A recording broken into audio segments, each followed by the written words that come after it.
Siamo a novembre, è il giorno di San Martino.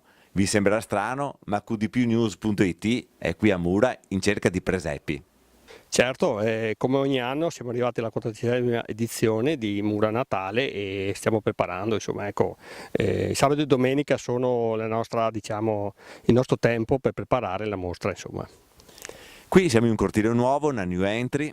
Sì, ecco, quest'anno appunto noi cerchiamo ogni anno di fare qualcosa di nuovo anche per incentivare i visitatori. Quest'anno abbiamo una corte nuova qui che Giordano Possamai ci ha messo a disposizione e noi la sfruttiamo. Tante idee, abbiamo girato, abbiamo visto tanti laboratori, ma quale sarà la novità più gustosa di questa edizione, che è la 14ª? Beh, quest'anno volevamo appunto Mura di farlo diventare un presepe. Stiamo appunto creando e allestendo delle statue altezza uomo, e allora quest'anno volevamo farlo itinerante in tutto il paese.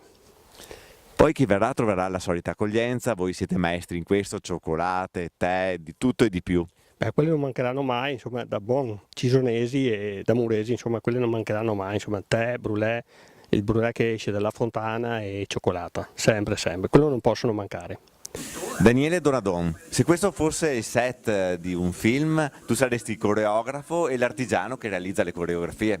Infatti allestisco i presepi di Mura, a me è diventata una passione e mi diletto a fare queste cose, insomma, mi piacciono e continuo così. Da dov'è che prendi lo spunto per queste idee sempre nuove? Dai giornali, internet, dopo sviluppiamo varie situazioni e mettiamo in pratica, insomma. E anche quest'anno ci siamo riusciti, speriamo che la gente piaccia quello che abbiamo fatto. Li aspettiamo tutti a Natale. Hai fatto bene a ricordarlo, Daniele, tutti a Mura dal 17 al 7 gennaio.